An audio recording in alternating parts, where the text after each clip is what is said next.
고백할까요? 그리 아니하실지라도 감사해요. 주님 뜻을 믿기 때문이죠.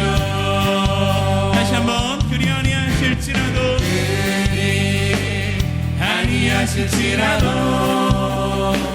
사랑해요. 합력해서 선을 이루어요. 언제나 신실한 사랑, 우리를 향한 그 크신 사랑, 우리가 함께 높이며 주를 찬양해. 할렐루야 할렐루야 하나님께 영광. 자, 다시 한번 그리 아니하실지라도 감사합니다. 주님 감사해요. 주님 뜻을 믿기 때문이죠. 예, 다시 한번 그리 아니하실지라도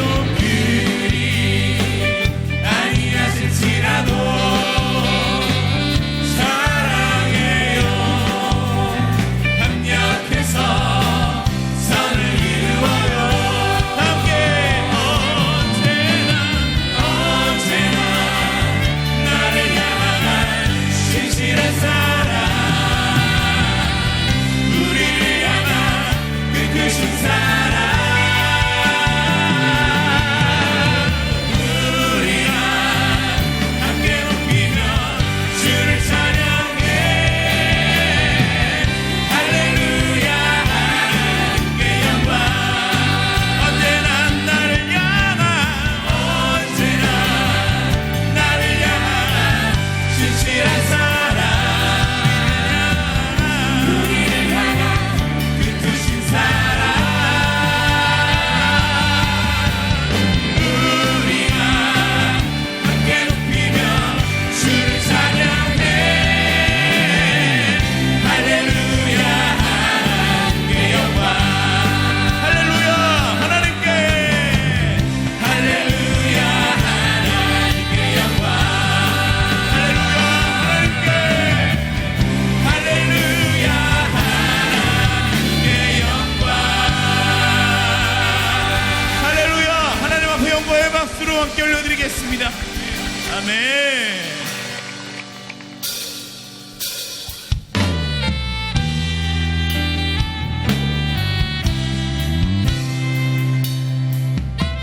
우리 다 함께 우리의 마음을 담아서 함께 이 찬양 고백해 보시겠습니다. 날 구원하신 주 감사, 모든 것 주신 감사, 지난 추억 위에 감사, 주 내 곁에 계시네. 향기로 봄철에 감사, 외로운 가을날 감사, 사라진 눈물도 감사, 나의 영혼. 자, 다시 한번 날 구원하신 주 감사, 모든 것 주신 감사, 지난 추억 위에 감사, 주 내 곁에 계시네. 향기로 봄철에 감사, 외로운 가을날 감사, 사라진 눈물도 감사, 나의 영혼. 함께 목소리 높여서 길가에 장미꽃 감사, 장미꽃 다시 감사, 따스한 감사,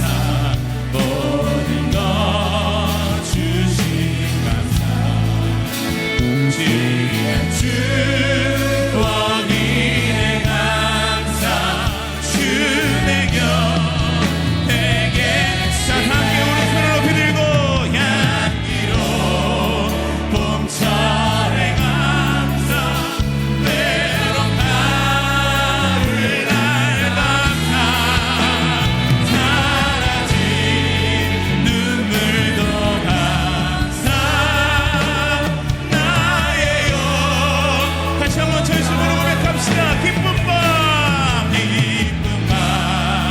슬픔도 감사 하늘별만을 감사 내일의 희망을 감사 다 함께 영원토록 감사해. 할렐루야. 우리와 함께 하시는 하나님 앞에 다시 한번 감사의 박수로 함께 한번 누리시겠습니다. 아멘.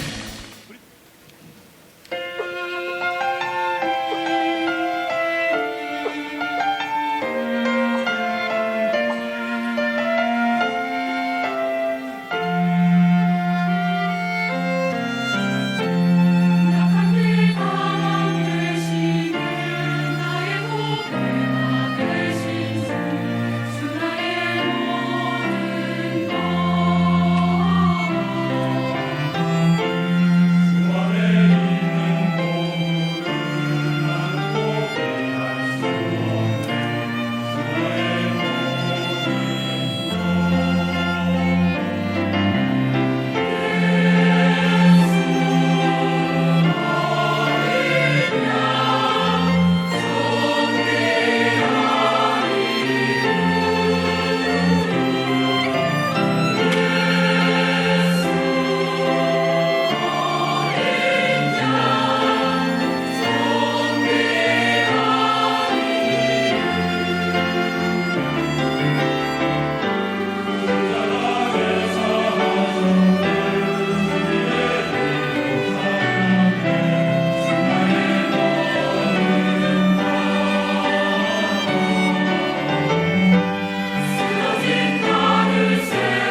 오늘의 말씀은 열왕기하 8장 5절 말씀입니다. 게하시가 곧 엘리사가 죽은 자를 다시 살린 일을 왕에게 이야기할 때에 그 다시 살린 아이의 어머니가 자기 집과 전토를 위하여 왕에게 호소하는지라. 게하시가 이르되 내 주 왕이여, 이는 그 여인이요 저는 그의 아들이니 곧 엘리사가 다시 살린 자니이다 하니라. 아멘. 프랑스의 영화 가운데 마리 이야기라고 하는 영화가 있습니다. 마리라고 하는 소녀가 있었는데 시각과 청각 장애를 가지고 있는 아이입니다. 수녀원에 들어가서 너무 공격적이고 사람들을 받아들이지 않는 마리에게 아무도 다가가지 않는 이 소녀. 그런데 마가렛이라고 하는 수녀가 모두 다 꺼려하는 이 마리에게 다가가서 이 아이가 사회에 적응하도록 만들어주는 이야기, 마리 이야기라는 영화입니다.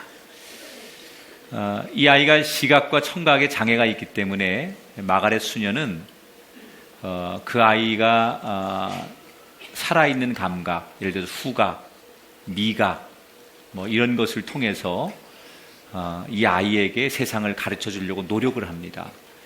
근데 마가렛 수녀에게 누군가 이렇게 묻습니다. 모두 다 이 아이가 너무 폭력적이고 배타적이라 다가가지 않는데 어떻게 수녀님은 이 아이에게 다가갈 수 있었습니까? 이렇게 물었더니 이 수녀가 대답하기를, 이 아이는 이상한 사람이 아니라 나와 좀 다른 사람이라고 생각되었기 때문에 이 아이에게 다가갈 수 있었다.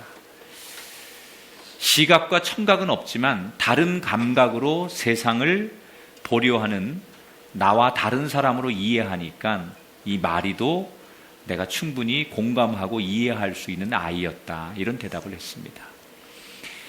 여러분, 우리가 다 세상이 다양합니다.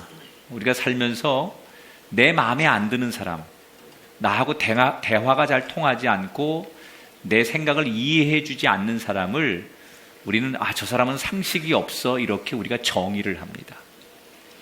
하나님이 과연 우리를 그런 눈길로 보셨다면 우리가 오늘 이 추수감사절 예배를 드릴 수 있을까요? 하나님은 우리를 있는 모습 그대로 받아주시는 분입니다. 그리고 우리도 모르는 사이에 그 때를 따라 고비고비마다 우리와 함께 하셨고 우리를 도우셨던 하나님임을 믿습니다. 그래서 오늘 우리는 마땅히 그 하나님 앞에 지난 1년을 지켜주신 것을 감사하는 예배를 드리고 있습니다.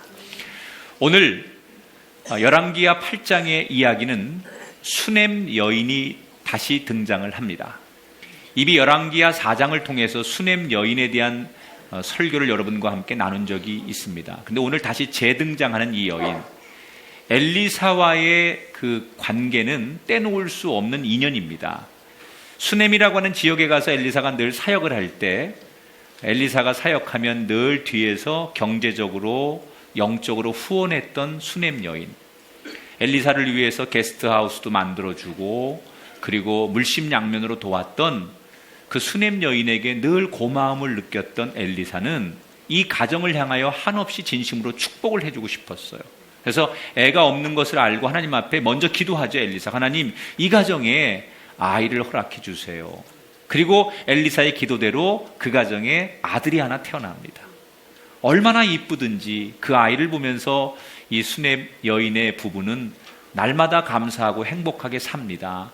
그런데 어느 날 이 아이가 밖에 나갔다가 뜨거운 태양 아래 한참을 놓여 있다가 열사병에 걸리게 되고 시름시름 앓다가 이 아이가 죽습니다. 이때 수넴 여인이 이 아이의 죽음을 확인하고 제일 먼저 찾아간 곳이 엘리사였습니다. 그리고 엘리사에게 이 사정을 다 고했을 때 엘리사가 다시 한번 와서 그 죽은 아이의 시신 위에 자신의 몸을 포개어 기도했을 때 그 아이가 살아나는 정말 드라마틱한, 뗄 수 없는 이 두 사람의 관계라는 것이 영적으로 삶에 있어서 떨어질 수 없는 친한 많은 이야기거리가 있는 그런 관계입니다. 아마도 그런 큰 사건을 겪고 난 이후에 수넴 여인은 더 엘리사를 존경했을 것이고 엘리사 역시 그 가정을 다른 어떤 성도들의 가정보다 축복하고 많이 챙겨 주었을 것입니다. 그렇게 시간이 지나가는 가운데 오늘 열왕기하 8장 1절에 보면 이 엘리사가 수넴 여인에게 놀라운 이야기를 합니다. 1절을 함께 볼게요. 엘리사가 이전에 아들을 다시 살려준 여인에게 이르되 너는 일어나서 내 가족과 함께 거주할 만한 곳으로 가서 거주하라. 여호와께서 기근을 부리셨나니 그대로 이 땅에 7년 동안 임하리라 그랬습니다. 무슨 얘기냐면 이 이스라엘 땅에 하나님께서 7년 동안 앞으로 기근을 내리실 것이다. 여러분, 지금도 우리가 사는 이 첨단의 시대에도 기근은 우리에게 너무나 고통스럽고 심각한 문제입니다. 하물며 고대 시대 옛날에 이 기근이라는 것은요, 천재지변에 가까운 재앙이에요. 우리가 생각하는 정도의 기근이 아니라 이 기근이라는 것은 정말 인간이 당할 수 있는 가장 극심한 고통이 이 시대의 기근입니다. 그것을 하나님께서 장장 7년 동안 이스라엘 땅에 내리시겠다는 거예요. 왜 하나님은 이스라엘 땅에 7년의 기근을 내립니까? 하나님은 이스라엘이 회복되길 원하셨어요. 바알 신을 섬기고 아세라 신을 섬기고 이방 신을 섬기는 것. 그러니까 원래 이스라엘 속에 있었던 하나님이 아닌 외국에서 들어온 문화, 외국에서 들어온 잡신들, 이런 것을 섬기면서 정통성을 잃어버린 이스라엘이 회복되길 원하셔서 엘리야 선지자를 보내시고 엘리사를 보내시고, 그래서 많은 하나님의 살아계신 증거를 곳곳에서 기적처럼 보여줬지만 좀처럼 이스라엘 백성들은 회개하고 돌아오지 않아요.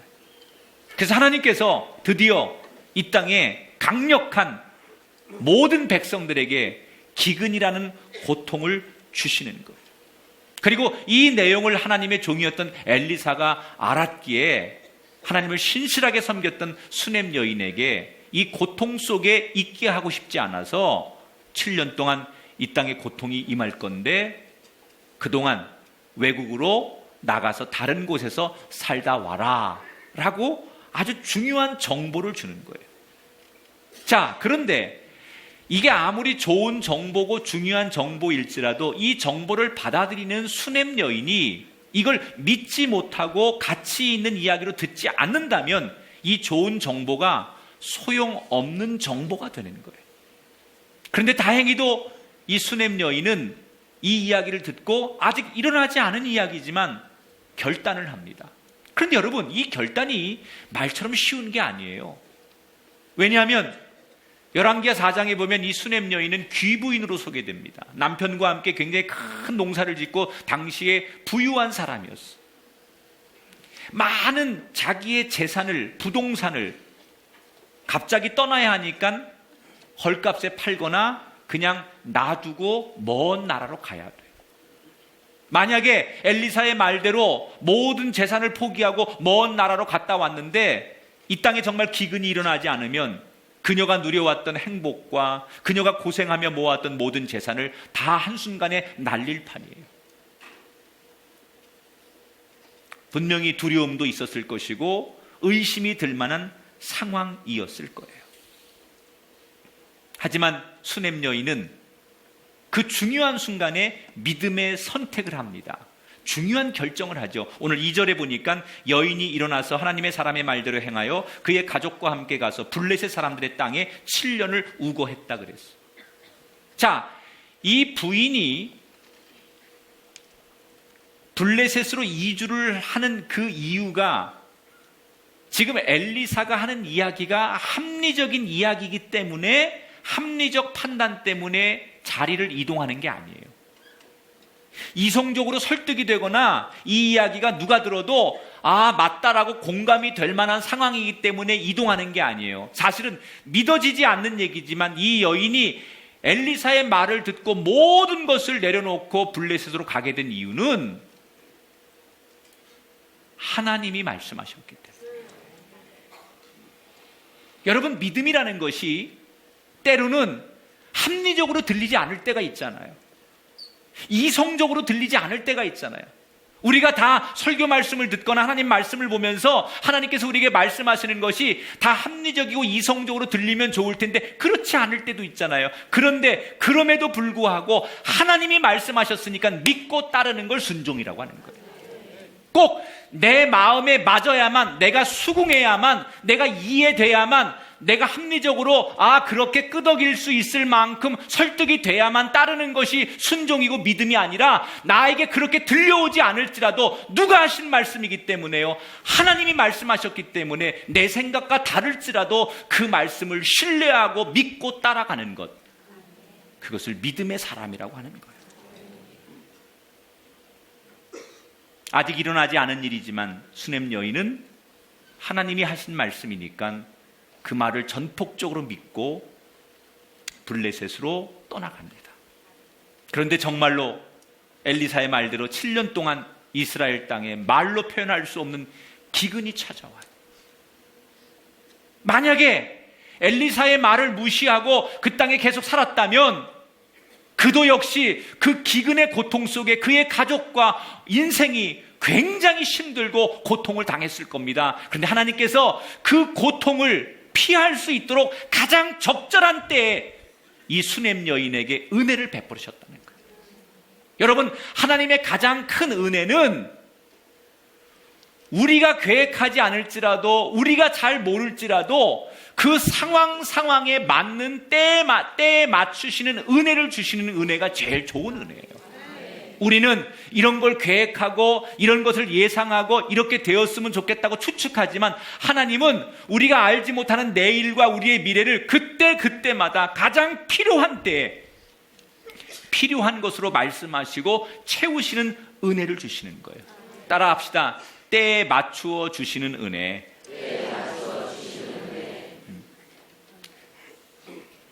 그 상황에 피해야 할 때는 피하게 하시고 머물러야 할 때는 머무르게 하시고 볼 수 있어야 할 때는 볼 수 있게 하시는 그 상황에 맞는 은혜를 주시는 거예요.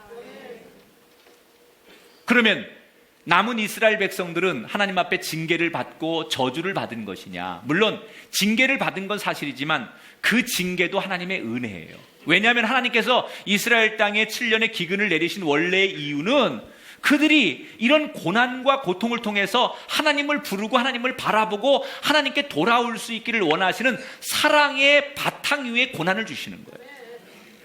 그렇다면 우리는 금년 한 해를 살면서 나에게 다른 어느 때보다도 고난이 없는 평온한 한 해였다면 여러분 하나님 앞에 많이 감사하셔야 돼요. 그러나 때로는 내 삶에, 우리 가정에, 내 인생에 많은 고난이 있었을지라도 그 고난 속에, 그 시험과 연단 속에 하나님의 은혜가 있었음을 여러분 바라보고 기억하시길 바랍니다. 고난이 없었기 때문에만 감사하는 게 아니라 그 고난 속에도 알고 보니 하나님의 사랑이 깔려 있었고 하나님이 나를 사랑하는 은혜가 있었다는 것을 발견한다면 우리는 지금까지 내가 살아온 이 과정을 통하여 잘 됐든 어려웠든 실패했든 우리가 흥했든 하나님 앞에 감사할 수 있는 그날이 될 줄 믿습니다. 여러분, 하나님은 한결같이 우리를 사랑하시는 분이에요. 오늘 그 사랑의 하나님을 발견하는 그날이 되시기를 주의 이름으로 축원합니다. 사람들이 역사를 이야기할 때 역사는 인간의 노력과 수고가 모아지는 필연적인 것이냐, 아니면 아무리 노력해도 그 순간순간 일어나는 우연적인 사건이 모아지는 게 역사냐, 이런 얘기를 조금 다르게 얘기할 때가 있어요.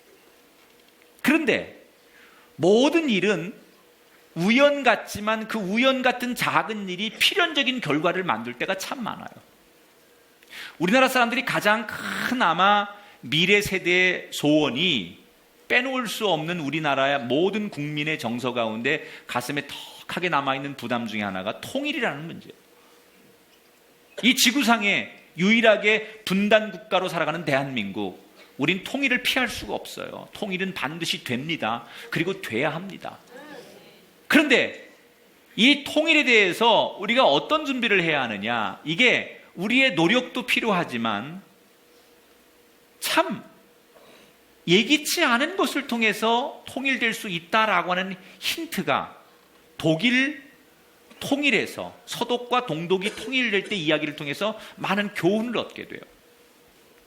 서독과 동독이 1989년 11월 9일 베를린 장벽이 무너집니다. 89년, 90년 사이에 이제 베를린 장벽이 완전히 무너지고 통일이 되는데 89년 11월 9일 작은 에피소드 하나, 아주 우연 같은 이야기 하나가 베를린 장벽을 무너뜨리게 됩니다. 실제로 서독과 동독이 통일되기 직전에도 동서독의 어떤 지도자도 통일이 될 것을 예견한 사람이 없었어요. 당시에 서독의 총리가 콜 총리였습니다. 89년 봄에 서울을 방문했는데 기자들이 질문합니다. 언제 통일이 될 것 같습니까? 동서독이. 그랬을 때 콜 총리가 뭐라고 대답하느냐? 아마도 내가 살아 생전에 통일을 보기 어려울 것입니다. 부정적이고 통일에 대해서 아무런 준비가 없었어요. 안 된다는 그런 생각을 가지고 있었어요. 그런데 1989년 11월 아주 우연한 사건 하나가 일어납니다. 당시에 동독의 통일당 대변인이 샤부프스키라고 하는 사람이에요. 이 사람이 동독의 웬만한 정책들, 정치적인 것들을 대외적으로 외신 기자들에게 브리핑을 하는 대변인 같은 사람인데, 이 샤부프스키가 매일 외신 기자들에게 이제 기자회견을 하고 하는데 자기가 어떤 자리에서 어떤 말을 해야 되는지 망각을 하는 거예요, 점점점. 그리고 그날은 술이 좀 취해가지고 기자들 앞에 서게 됩니다. 그리고 기자들이 이런저런 질문을 하는데 워낙 능수능란하게 기자회견을 잘했던 사람이니까 이 샤부프스키가 그냥 기자들의 말에 능수능란하게 대답을 하다가 이탈리아의 한 기자가 샤부프스키에게 언제 동독 사람들이 서독으로 자유롭게 여행을 하는 것을 허락합니까? 이렇게 묻습니다. 근데 샤부프스키가 아무것도 결정이 안 됐는데 우리 동독은 아무 때나 여행을 허가해 줄 마음이 있다. 그리고 지금도 그게 가능하다. 이렇게 대답을 해버렸어요. 술 기운에. 그런데 그게 하필이면 지금 TV를 통해서 동독 국민들에게 전부 다 생중계로 방송이 되고 있었습니다.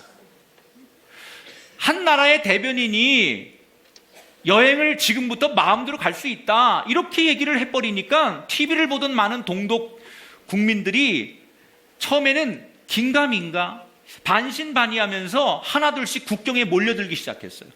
그런데 국경 수비대가 총을 들고 경비를 서고 있는 거예요. 근데 사람이 1000명, 10,000명 이렇게 동독 사람들이 모이면서 군중심리라는 게 발동하니까 그 국경 수비대를 향해서 뭐라고 얘기를 하느냐? 야, 너희들은 텔레비도 안 봤어?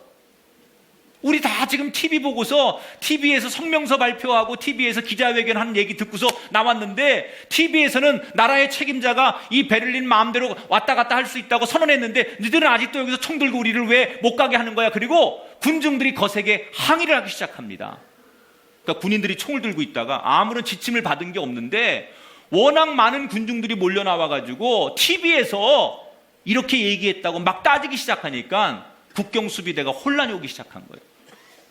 그래서 한 책임자가 철수 명령을 내려서 총을 놔두고 국경수비대가 철수를 하게 됩니다.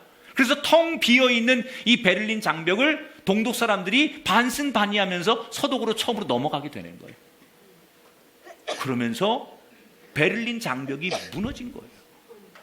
아무도 예측하지 못한 우연한 이야기 하나가, 우연한 사건 하나가 역사적으로 필연적인 결과를 만들었다는 얘기예요. 인생도 마찬가지예요. 우연 같은데, 아무것도 아닌 것 같은데 그것이 우리 인생의 필연적인 결과를 만들어냅니다. 오늘 수냄 여인이 그런 은혜를 받아요. 오늘 3절을 함께 볼게요. 7년이 다함에 여인이 블레셋 사람들의 땅에서 돌아와 자기 집과 전토를 위하여 호소하려 왕에게 나아갔더라. 자, 7년이라는 시간이 다 지나서 드디어 이스라엘 땅의 기근이 끝나니까 블레셋에 갔던 수냄 여인이 다시 자기 고향으로 돌아오는 거예요. 그런데 문제가 생겼습니다. 7년이란 긴 공백 기간 시간을 통해서 다시 돌아와 보니 자기가 살던 집에 다른 사람들이 살고 있었고 자기가 농사를 짓던 그 땅에 다른 사람들이 농사를 짓고 있었어요. 왜 그러느냐? 당시에 이스라엘 국법에는 주인이 건물과 땅을 사용하지 않고 오랫동안 비워두게 되면 1년이든 얼마든 그걸 비워두게 되면 법에 의해서 나라가 그 모든 재산권을 환수하게 돼 있어요. 그러니까 7년이라는 오랜 시간 동안 주인이 없이 방치되니까 그 주변에 있는 사람들이 그 집을 국가를 통해서 세를 얻어서 들어가 살게 되고 그 땅에서 다른 사람들이 농사를 짓는 거예요. 근데 정작 주인인 수냄 여인이 돌아와서 이게 내 집이고 내 땅이라고 아무리 얘기해도 이미 여기 들어와 사는 사람들은 무슨 얘기냐? 우린 국가로부터 이거 정식으로 우리가 승인받고 농사 짓고 사는 건데 택도 없는 소리 하지 말아라. 수냄 여인은 억울하잖아요. 분명히 자기 건데 자기 것이라고 주장해도 누구도 자기 말을 동의해주지 않으니까 할 수 없이 왕 앞에 나가서 이 문제를 하소연하려고 서게 되는 거예요. 자, 그런데 성경은 읽으면서 단어 하나하나, 문장 하나하나에 재미있는 힌트들이 들어있습니다.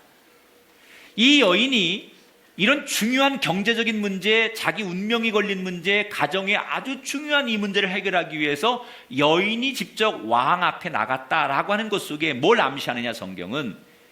원래 남편이 있는 여자잖아요. 보통 이런 문제는 사회적인 일들을 남편이 해결하는데 여인이 왕 앞에 섰다는 것을 뭘 암시하는 거죠? 7년 사이에 남편이 블레셋에서 죽고 홀로 과부가 되어서 돌아왔다는 얘기예요. 그러니까 이 여인은 점점 더 어려워지는 거죠. 남자들도 해결하기 어려운 문제를 여성의 입장에서 남성 중심의 사회에서 이 문제를 해결한다는 게, 그것도 국가를 상대로 해서 자기 땅을 되돌려 받는 일이 얼마나 오래 걸릴지. 여러분, 만약에 국가를 상대로 해서 우리가 지금 같아서 민사소송을 한다고 하면 이게 얼마나 오래 걸리는 문제고, 결과가 내가 원하는 결과가 나올지 그걸 확신할 수 없는 상황. 그러니까 나가면서도 할 수 없이 왕 앞에 가긴 하지만 이게 잘 될지, 또는 나를 만나줄지, 만난다 할지라도 이 문제가 빨리 해결이 될지 알 수 없는 궁금증과 두려움을 가지고 이 여인이 왕 앞에 조심스럽게 나가는 거예요. 그런데 바로 이때부터 하나님이 놀라운 사랑의 개입을 하기 시작해요. 자, 우연 같은 일이 벌어지기 시작합니다. 4절을 볼게요. 그때 왕이 하나님의 사람의 사한 게하시와 서로 말하며 이르되 너는 엘리사가 행한 모든 큰 일을 내게 설명하라 하니. 자, 4절은 이렇게 시작합니다. 따라합시다. 그때에. 이 그때라는 건 뭐죠? 수냄 여인이 왕에게 찾아갔을 바로 그 타임에, 그 자리에 누가 있느냐? 왕과 함께 엘리사의 종이었던 게하시가 왕을 만나고 있더라는 거예요. 자, 여기서 여러분, 성경을 조금 제대로 이해하시는 분은 이 게하시가 엘리사의 사환이었는데 나만 장군이 문둥병을 고침받을 때 이 게하시가 문둥병에 걸린 이야기를 들으셨죠? 안 들어도 할 수 없어요. 성경에 있는 얘기니까. 나만 장군이 아람의 장군이었는데 엘리사 앞에 와서 문둥병을 고침받아 요단강에서 7번 씻으라는 말에 순종하고, 그때 막대한 선물을, 물질을 가지고 왔는데 엘리사가 안 받지요. 그런데 이 게하시가 그게 욕심이 나가지고 몰래 가가지고 우리 선생님이 받아오랬습니다 하고 그 물질을 자기 것으로 취하는 욕심을 갖고 행한 것 때문에 나중에 그게 들통이 나서 이 게하시가 나만이 가졌던 문둥병을 네가 갖는다라는 벌을 받게 돼요. 그래서 그는 문둥병에 걸립니다. 그런데 어떻게 문둥병에 걸린 이 게하시가 지금 왕 앞에서 대화를 하고 있느냐, 이게 말이 안 되지 않느냐, 이렇게 이제 얘기해서 이거에 대한 신학자들의 견해가 두 가지가 있어요. 하나는 이게 시기적으로 나만 장군을 만나기 전의 사건일 수 있다. 역사적 사건이, 이런 학자들의 얘기가 있고, 또 하나는 저는 두 번째 이야기에 신뢰를 두는 목사인데, 게하시가 문둥병에 걸린 건 사실이에요. 그런데 그가 원래는 하나님의 은혜를 알던 사람이에요. 하지만 잠시 물질의 눈이 어두워 한순간 실수해서 그가 넘어진 사람이기 때문에 문둥병에 걸린 이후에 자기 죄를 진심으로 회개하고 하나님께 고침받고 용서받은 뒤에 건강해진 몸으로 다시 정상적인 삶에 돌아섰을 것이다. 저는 이것을 훨씬 더 근거 있는 그런 학설로 믿습니다. 왜냐하면 하나님은 누구든지 진심으로 회개하는 사람을 용납하시고 회복시키시는 분이에요. 그 하나님이라면 그 게하시가 진심으로 눈물로 회개했다면 그의 병을 고쳐주셨을 것이고 그를 다시 은혜의 자리에 회복해 주셨을 것이다. 그래서 게하시는 지금 왕 앞에서 왕을 만나는데 왕이 이 게하시를 부른 거예요. 그러면서 뭘 질문하는데 어떤 질문을 하느냐? 야, 너 엘리사를 그렇게 잘 쫓아다녔다며? 그 엘리사가 그렇게 대단하다며? 엘리사하고 너 지내면서 있었던 일을 나한테 한번 얘기해봐. 왕이 이렇게 묻는 거예요, 엘리사에 대해서. 그래서 게하시가 자기가 본 대로 경험한 대로 엘리사 이야기를 왕한테 해주는 거예요. 이 엘리사가 얼마나 능력이 많은지, 얼마나 대단한 사람인지, 얼마나 좋은 일을 많이 했는지, 얼마나 존경받는 사람인지, 얼마나 하나님 앞에 사랑을 많이 받는 사람인지 있었던 이야기를 다 해주는 거예요. 그러니까 그 이야기를 왕이 들으면서도 흥미롭게 그 게하시 얘기를 들으면서 야, 그런 거야? 그랬어? 이러고 막 얘기를 하는데 그 얘기 가운데 수넴 여인의 아이가 죽었다가 살아난 기적 같은 이야기를 이 게하시가 봤기 때문에 그 얘기도 왕에게 막 해주고 있었어요. 그래서 죽은 아이가 살아났습니다. 그래서 그 가정에 웃음꽃이 피고 동네 사람들이 보고도 믿지 못하는 놀라운 일이 있었습니다. 내 눈으로 똑똑히 봤습니다. 게하시가 막 그렇게 얘기를 하는데 바로 그 타임에 수넴 여인이 그 자리에 나타난 거예요. 기가 막히잖아요. 기가 막힌 표정을 좀 지어보세요. 어쩌면 이럴 수가 있죠? 어쩌면 이럴 수가 있죠? 여러분, 세상 사람들은 우연히 맞은 거겠지 이렇게 얘기할 수 있지만 이건 우연이 아닙니다. 이것을 우리가 어떻게 해석해야 합니까? 하나님께서 그렇게 역사하십니다.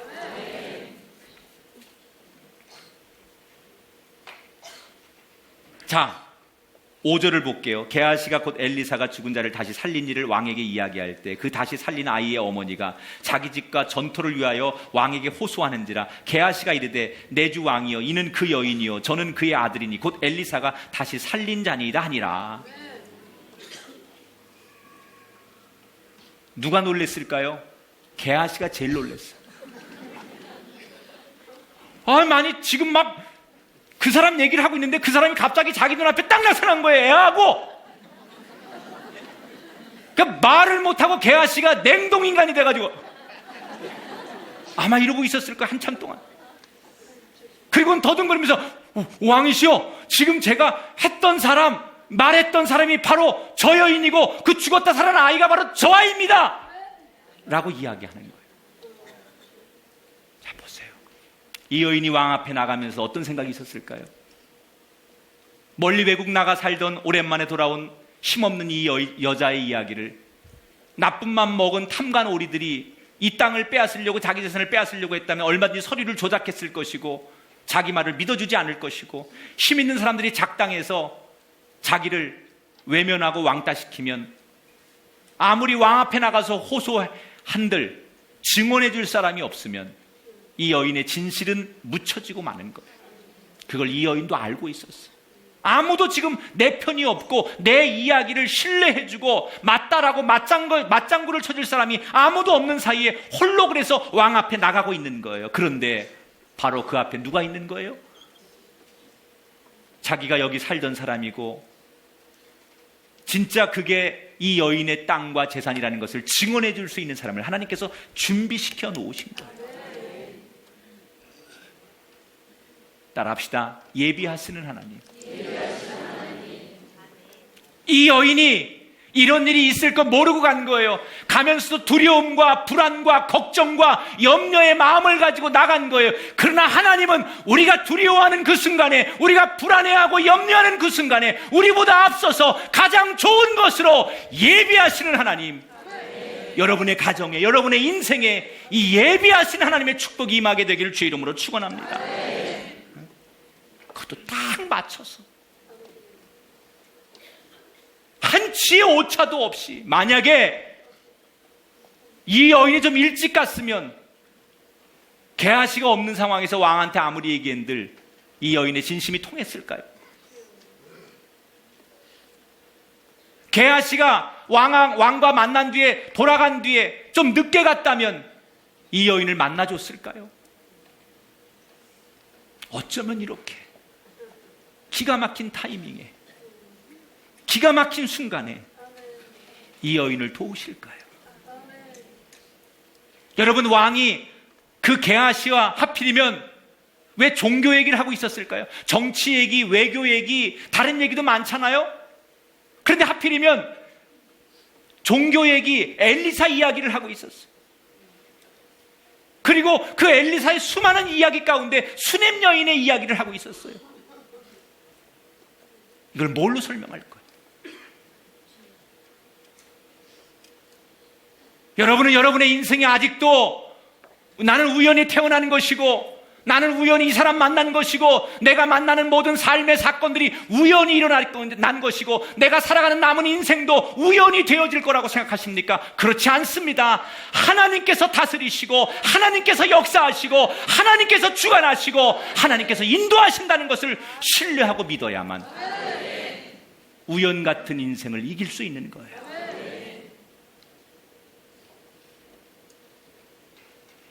그 믿음을 가지고 여러분 걸어갈 때 하나님이 가장 적절할 때 여러분의 삶을 도와주실 줄 믿습니다.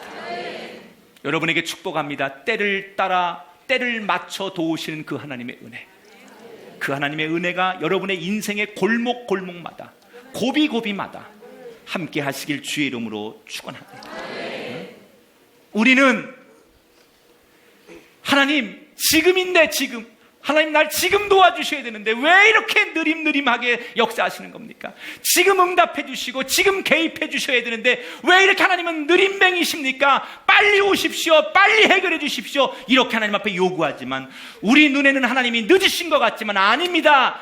내가 원하는 대로 되지 않았을지라도 조금 늦는 그 시간이 하나님께서 나를 가장 사랑하는 적정한 타임이라는 것을 아셔야 돼요. 내 급한 마음에, 내 계획에 하나님이 따라오는 게 아니라 하나님의 계획에 내가 따라가는 게 신앙이에요. 우리 이걸 못하죠. 신앙의 본질은 내 스케줄에, 내 생각에 하나님을 따라오게 하는 것이 아니라 하나님의 의도와 생각 속에 내가 따라가지는 것이 신앙이에요. 혹시 금년 여러분의 스케줄과 여러분의 생각대로 하나님이 아직도 여러분의 계획에 응답하시지 않으셨다면 생각을 바꿔 가장 선하시고 신실하신 하나님이 가장 좋을 때에 내게 필요한 것을 응답하실 것을 믿으신다면 실망하지 말고 불평하지 말고 그 하나님을 믿고 따라가는 선한 그리스도인이 되시기를 주의 이름으로 축원합니다. 사람은 타성을 벗어난다는 게 참 어렵습니다. 그래서 인간이 가지고 있는 습성 가운데 하나를 경로의존성 습관, 이런 말을 합니다. 사람이요, 자기가 늘 다닌 길을 다니려고 하지 처음 가는 길을 잘 안 가려고 해요. 운전을 할 때도 그렇고 우리가 걸을 때도 보면 자기가 익숙하고 편한 거를 계속 하려고 하지 새로운 건 안 하려고 합니다. 그래서 우리가 사는 이 사회가 그동안 해왔던 대로 전통대로 하는 것을 지지하고 지키려고 하는 그런 경향들이 많습니다. 근데 이게 인간만이 아니라 동물들도 그래요. 대표적으로 연어 같은 그 동물 보십시오. 이 연어가 하천에서 태어납니다. 그런데 바다로 나갑니다. 그래서 한 3년에서 5년 정도 바다에 살다가 알을 부화할 때는 반드시 자기가 태어난 곳으로 돌아와요. 그 바다에서 엄청난 그 고난의 행렬을 통해서 다시 자기가 태어나는 곳으로 돌아와서 알을 낳고 마지막을 맞습니다. 여러분, 하나님이 우리에게 원하시는 게 연어 같은 삶이에요. 본질로 회복하는 거, 원래대로 회복하는 거. 우리가 하나님이 원래 창조한 우리의 영혼, 하나님이 원래 창조한 우리의 가정, 하나님이 나를 만나주셨던 첫사랑, 이런 게 있는데 우리가 자꾸 엇나가는 거예요. 하나님의 계획과 의도와 처음과 엇나가 살던 우리 인생이 어느 날 다시 원래대로 돌아오는 거, 이걸 우리는 회복이라고 하는 거예요. 여러분, 회복이 뭡니까? 처음의 자리로 돌아오는 거예요. 건강을 잃은 사람이 건강의 자리로 돌아오면 회복이에요. 기도하지 않고 믿음 없이 살던 사람이 기도의 자리로, 믿음의 자리로, 헌신의 자리로 돌아오면 그게 회복이에요. 여러분에게 회복의 축복이 있길 바랍니다. 여러분 자녀에게, 여러분 남편에게, 여러분의 인생에게 회복이 있기를 주의 이름으로 축원합니다. 하나님은 빗나간 우리 인생이 회복되길 원하세요. 죄로 인해서, 우리가 욕심으로 인해서, 또는 우리의 마음속에 불신의 마음을 가지고 누군가를 미워하고 불편하게 살고 고통스럽게 살던 우리 마음이 하나님의 은혜로 다시 회복되길 원하시다. 수넴 여인이 받은 은혜는 회복의 은혜예요. 오늘 여러분, 나는 여러분에게 이 말씀을 통해서 회복의 은혜가 물밀듯 여러분의 심령에 채워지기를 축원합니다. 자, 오늘 6절을 한번 볼게요. 왕이 그 여인에게 물음에 여인이 설명한지라 왕이 그를 위하여 한 관리를 임명하여 이르되 이 여인에게 속한 모든 것과 이 땅에서 떠날 때부터 이제까지 그의 밭의 소출을 다 돌려주라 그랬어요. 자, 이 여인이 고향을 떠난 지 7년이라는 간격이 있었습니다. 그래서 이 문제는 해결이 되더라도 오래 걸릴 수밖에 없습니다. 여러분, 어떤 국가가 개인에게 다시 재산을 돌려줄 때 쉽게 해주는 데가 어디 있겠습니까? 만약에 여러분 지금 대한민국에서 국가를 상대로 해서 재산을 찾고 경제적 모험가를 여러분 바로 잡으려면 얼마나 많은 시간이 걸립니까? 아무리 정당하고 아무리 내 거라도 그 과정은 오래 걸릴 수밖에 없어요. 이 여인이 이긴다 할지라도 오래 걸리는 싸움이에요. 그런데 하나님께서 단순간에 해결해 주시는 거예요. 거기 게하시가 있었기 때문에, 게하시의 증언 때문에 왕이 그 자리에서 이 여인이 그 여인이구나. 그리고 아예 한 관리를 불러가지고 그 관리에게 명령합니다. 너는 이 여인의 문제를 처음부터 마지막까지 완벽하게 해결하고 나한테 보고해라. 이 여인이 원래 가지고 있던 땅과 집을 다시 다 되찾게 해줘라. 그렇게 관리에게 임명을 하고, 더 놀라운 사실은 지난 7년 동안 이 여인이 떠나 있으면서 그 땅에서 벌었던 소득, 열매, 농사지어서 거뒀던 수확들, 이걸 다 값으로 매겨서 주어라. 그리고 그 집에 살던 사람들을 세를 계산해가지고 7년 동안 있었던 모든 것을 다시 다 돌려주어라. 아멘 좀 놀랍게 좀 해봐요. 보세요. 찾은 것이 문제가 아니라 온전하게 회복하다. 그냥 이걸 찾는 것만으로도 감사한데 하나님께서는 이 여인에게 회복의 은혜를 통하여 온전하게 7년의 공백을 완전히 메꾸고 7년 동안 가지지 못한 수확까지도 완전히 가질 수 있도록 회복의 은혜를 하나님께서 허락해 주셨다는 거예요. 하나님은 우리의 삶을 회복하길 원하십니다. 죄와 탐욕으로 망가진 우리의 인생을, 부서진 우리의 삶을 하나님께서 다시 회복하기를 원하시는 줄 믿으시기 바랍니다. 여러분, 그런데 조건이 하나 있어요. 이런 회복의 은혜를 우리가 경험하길 원한다면 한 가지의 조건이 단서가 붙어요. 순종의 삶이에요. 수넴 여인이 아이를 낳을 때, 죽었던 그 아이를 살릴 때, 이 7년의 기근을 통하여 다시 돌아와 잃었던 땅과 모든 소득을 되찾을 때 이 여인에게 있었던 가장 중요한 단서 하나가 순종했다는 거예요. 기근이 올 것이니 떠나라 할 때 순종했어요. 아들이 죽었을 때, 살아날 때도 그는 엘리사의 말대로 순종했어요. 여러분, 나에게도 수넴 여인과 같은 회복의 은혜를 하나님 기대합니다. 나에게도 때를 맞춰주시는 그 여인에게 임했던 축복이 우리 가정 속에 임하기를 원합니다. 이런 소원이 있다면 우리가 해야 될 단서 조건이 하나 있어요. 우리는 순종의 사람이 되어야 합니다. 합리적 판단에 의해서 이거는 따를만 한 거니까 따르는 건 순종이 아니에요. 그리 아니하실지라도 하나님의 말씀이니까 믿고 따르는 걸 순종이라고 하는 거예요. 왜 나에게는 수냄 여인과 같은 하나님의 회복의 은혜가 없습니까? 왜 나에게는 수냄 여인과 같은 그 때를 따라 돕는 은혜가 없습니까? 이렇게 하나님 앞에 원망하는 사람들이 있다면 자신의 신앙을 점검해 보세요. 나는 과연 수냄 여인처럼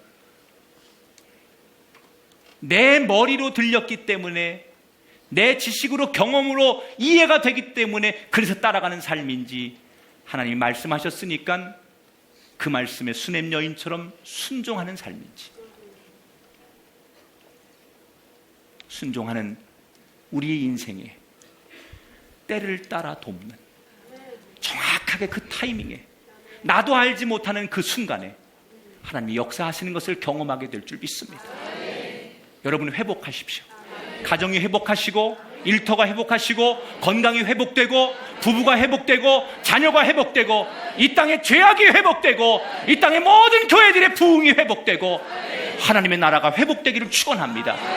그 회복의 은혜 속에 가장 중요한 철칙은 순종하는 거예요. 다시 우리는 하나님 말씀에 순종해야 돼. 주님 말씀하시옵소서, 내가 듣겠나이다.